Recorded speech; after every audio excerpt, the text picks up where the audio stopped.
नमस्कार दोस्तों, मैं विकास। और मैं नीति। और आज के वीडियो में हम बात करेंगे कि पिछले एक साल में इंटरनेशनल स्टूडेंट के लिए क्या क्या चेंजेस हुए हैं। तो सबसे पहले बात करते हैं कि जो सबसे बड़ा चेंज हुआ था मार्च 2024 में ये था कि जेन्युइन टेम्पररी एंट्रांट को चेंज करके जेन्युइन स्टूडेंट रिक्वायरमेंट कर दिया था, जिसको हम अगर शॉर्ट फॉर्म में बोले तो जीटीई को चेंज करके जीएस कर दिया था। जीटीई में पहले ऐसा होता था कि यहाँ पे आने से पहले आपको उनको बताना है कि यहाँ पे आके आपको क्या बेनिफिट होगा।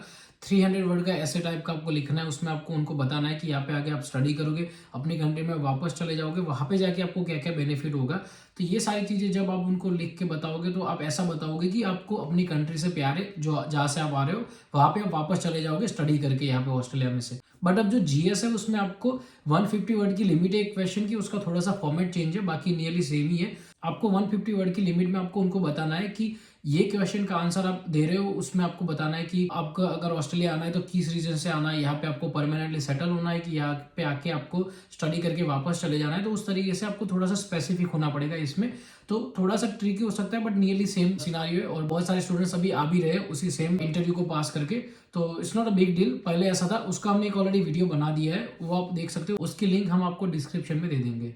तो दूसरा एक चेंज हुआ था मार्च 2024 में आईएल्स के स्कोर के लिए। तो पहले आईएल्स का मिनिमम स्कोर 5.5 था, वो चेंज होके 6 हो गया है। और जो एली कोर्स लेके आते उनके लिए पहले 4.5 था मिनिमम, अब वो 5 हो गया है।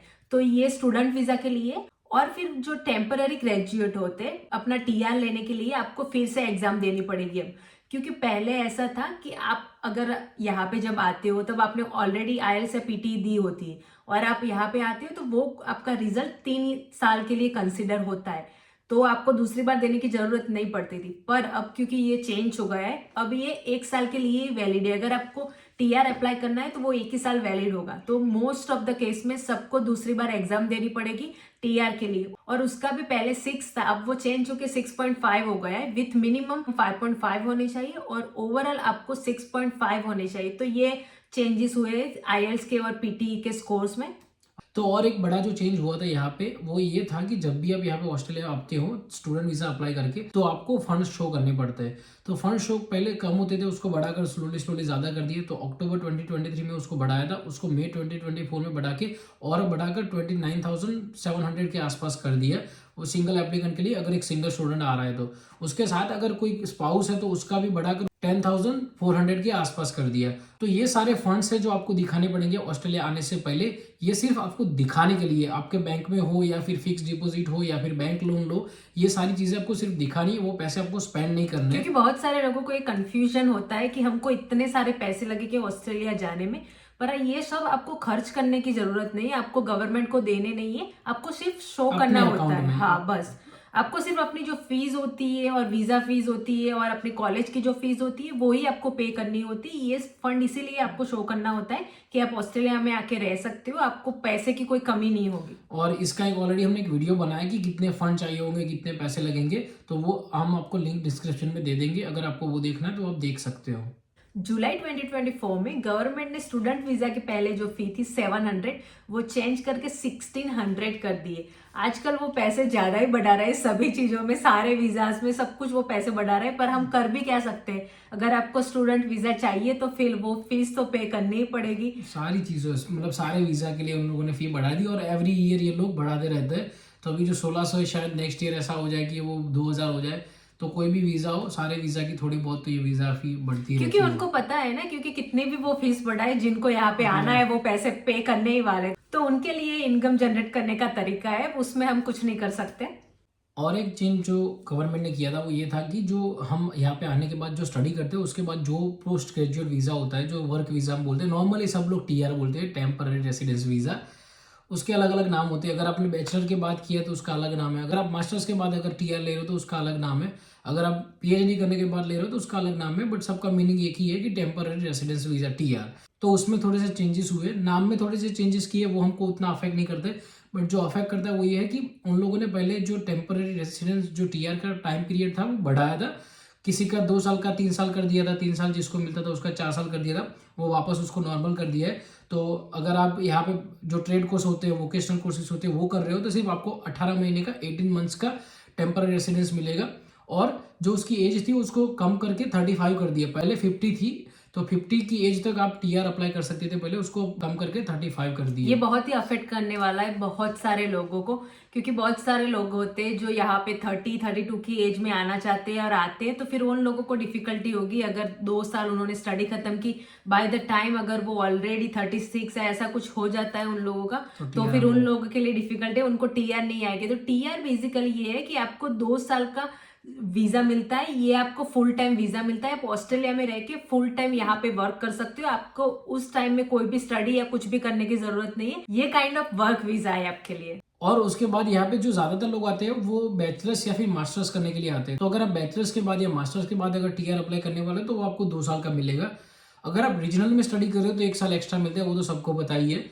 पहले ये 4 साल 3 साल 5 साल ऐसे मिल रहे थे सब लोगों को, तो वो बहुत उस टाइम बेनिफिशियल हो गया था कोविड टाइम पे। तो अब सारी चीजें उन लोगों ने नॉर्मल कर दी है, सिर्फ 2 साल का टीआर मिलने वाला है जो भी मास्टर्स या बैचलर्स कर रहे हैं उनको। अगर आपने पीएचडी की है तो एग्जामिशन मिल सकता है, आपको ज्यादा टीआर मिल सकता है। उसके अलावा एक और चीज है कि इंडिया के साथ जो ट्रेड एग्रीमेंट था उसकी वजह से अभी भी कई सारे लोग हैं जिनको एक्स्ट्रा टीआर मिल सकता है। जो जिसको 2 साल मिलने वाला है उसको 3 साल मिल सकता है। ये ओनली इंडियंस के लिए ही अवेलेबल है।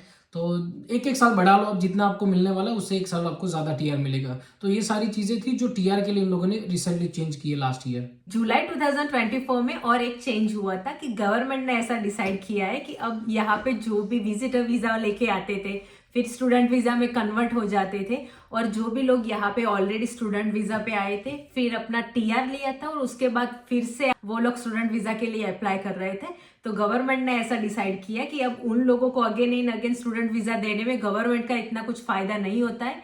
तो उनको स्टॉप करने के लिए गवर्नमेंट ने ये इंट्रोड्यूस किया था कि वो लोग अगर यहाँ पे कोई भी विजिटर वीजा पे आता है तो वो यहाँ पे आके फिर स्टूडेंट वीजा में कन्वर्ट नहीं हो सकता। अगर उनको स्टूडेंट वीजा अप्लाई करना है तो उनको अपने कंट्री वापस जाना पड़ेगा, अपने कंट्री से फिर ऑफशोर अप्लाई करना पड़ेगा।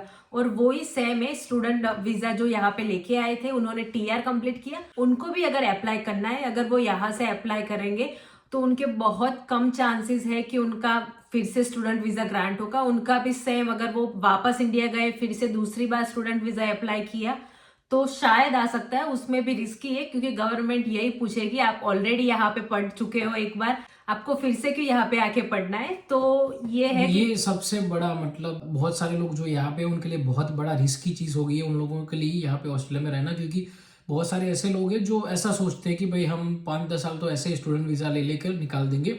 जैसे कि अगर हम 2 साल के लिए स्टूडेंट वीजा लेके आए, उसके बाद 3 साल का या 2 साल का टीआर मिला, उसके बाद हम सोचते हैं कि भाई निधि फिर से स्टडी कर लेगी या फिर मैं फिर से स्टडी कर लूंगा 2 साल का, तो फिर से 2 साल का और टीआर मिल जाएगा अगर निधि स्टडी कर दी है तो, क्योंकि मेरा तो टीआर ऑलरेडी खत्म हो गया, टीआर एक ही बार आता है। तो वो जो चीज़ थी वो अब खत्म कर ली उन लोगों ने कि एक बार आपने स्टूडेंट वीजा कर लिया, उसके बाद आपने टीआर खत्म कर लिया, और टीआर के बाद जो आप फिर से स्टूडेंट वीजा अप्लाई करते थे जैसे कि निधि के नाम पे या फिर मेरे नाम पे, वो आप नहीं कर सकते हो।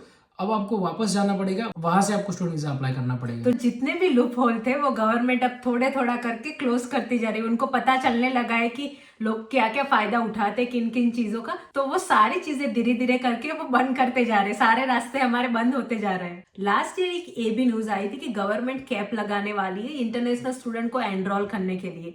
तो इसमें ऐसा होने वाला था कि जितने भी कॉलेज और यूनिवर्सिटीज होंगे उनको एक नंबर दिया जाएगा और वो फिर उस साल के उतने स्टूडेंट को एनरोल कर पाएंगे। पर फॉर्चुनेटली ये रूल्स पार्लियामेंट में पास नहीं हुआ है, तो इसके लिए तो हमें कोई टेंशन लेने की जरूरत नहीं है। पर इसकी इनडायरेक्ट इफेक्ट होने वाली है वीजा प्रोसेसिंग टाइम में। तो वीजा प्रोसेसिंग टाइम में 2 प्रायोरिटी होगी, प्रायोरिटी 1 और प्रायोरिटी 2। उसके बारे में डिटेल में मैंने ऑलरेडी एक वीडियो बनाया हुआ है, तो वो आप चेक कर सकते हो कि वीजा प्रोसेसिंग टाइम में ये कैसे इफेक्ट करने वाला है। उसके लिंक हम वीडियो के डिस्क्रिप्शन बॉक्स में डाल देंगे। एक और जो चेंज हुआ है वो अभी रिसेंटली इंप्लीमेंटेशन में आया है 1 जनवरी 2025 से। आप दूसरा लेटर ऑफ ऑफर नहीं ले सकते हो।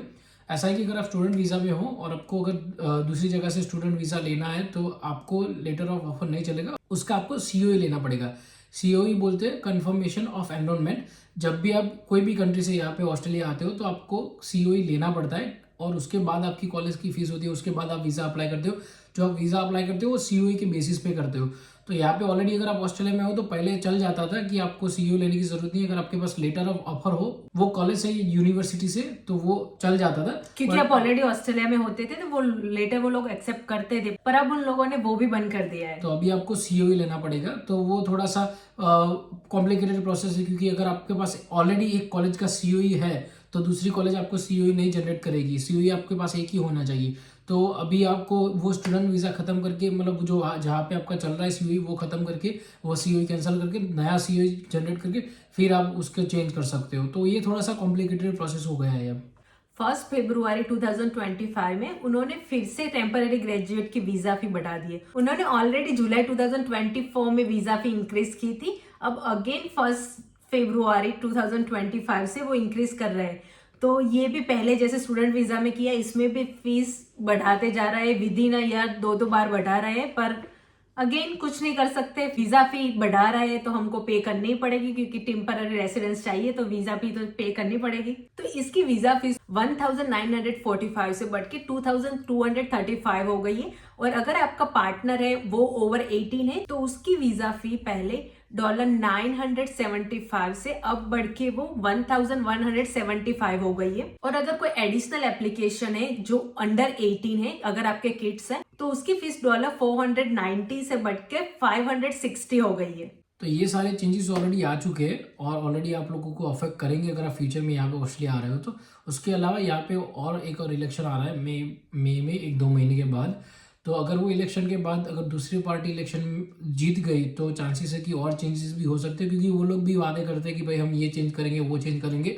वादे में ऐसा भी हो सकता है कि इमिग्रेंट के लिए अच्छे थोड़े वादे हो, थोड़े से ऑस्ट्रेलियन सिटीजन को अच्छा दिखाने के लिए हो कि जो यहाँ के रेसिडेंट है उनको लगे जैसे अभी यूएसए में ट्रम्प ने किया है, तो पता नहीं उनसे इन्फ्लुएंस होके ये लोग भी कोई चेंज कर दे। तो वो चेंजेस आ सकते हैं अगर दूसरी पार्टी जीत गई तो। तो देखते हैं नियर जुलाई में अगर वो नई पार्टी जीत जाती है तो उसके आसपास चेंजेस नॉर्मली करती है गवर्नमेंट, तो तब हमको और गवर्नमेंट चेंजेस करेगी तो वो दिखने को मिलेंगे। और अगर सेम भी पार्टी होगी फिर भी जुलाई में हर बार वो थोड़ा वो चेंजेस करते हैं, तो देखते हैं अगर वो सेम पार्टी होगी फिर भी इस साल क्या क्या चेंजेस आते हैं। होपफुली अच्छे ही चेंजेस आए कि स्टूडेंट वीजा के लिए इतना कुछ हार्ड ना हो। तो अगर वो चेंजेस आएंगे तो उसका भी हम आपको वीडियो बनाकर बता देंगे जो भी चेंजेस आ रहे हैं। तो अगर आपको ये वीडियो अच्छा लगा तो प्लीज वीडियो को लाइक कीजिए, चैनल को सब्सक्राइब कीजिए। तो मिलते हैं फिर किसी और वीडियो में, तब तक के लिए बाय बाय।